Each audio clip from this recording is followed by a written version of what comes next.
A bomb exploded near army and security compounds in Damascus on Sunday, Syrian television said, and fractured opposition groups seeking to topple President Bashar al-Assad began unity talks abroad to win international respect and arms supplies.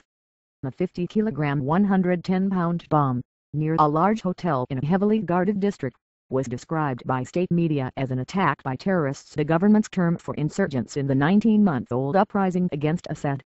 Opposition activists said the blast appeared to be the work of the AHFA al-Rasul Grandsons of the Prophet Brigade, an Islamist militant unit that attacked military and intelligence targets several times in the last 2 months. The terrorist explosion caused several injuries. One of the injured is in critical condition, state television said.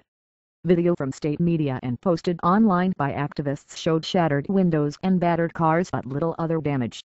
Rebels have carried out a series of bombings targeting government and military buildings in Damascus this year, extending the civil war into the seat of Assad's power. The Syrian Network for Human Rights, an activist monitoring group, said government forces had killed 57 people in bloodshed elsewhere in Syria on Sunday.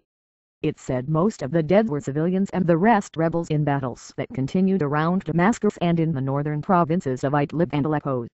In northern Idlib, opposition sources said rebels were forced to halt an offensive to take a big air base because of a shortage of ammunition, the problem that has dogged their campaign to cement a hold on the north by eliminating Assad's devastating edge in firepower, especially warplanes and helicopter gunships. Islamist insurgents had launched the attack on the Damascus military airport at dawn on Saturday, using rocket launchers and at least 3 tanks captured from the military, disrupting government airstrikes on nearby rebel-held towns and villages. Fears of wider conflagration. The conflict began with peaceful protest rallies that morphed into armed revolt when Assad tried to stamp them out with military might. About 32,000 people have been killed, wide swathes of the major Arab state have been wrecked, and the civil war threatens to widen into a regional sectarian conflagration.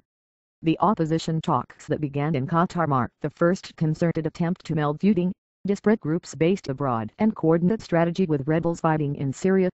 Divisions between Islamists and secularists as well as between those inside Syria and opposition figures based abroad have foiled prior attempts to forge united opposition and deterred Western powers from offering more than moral support.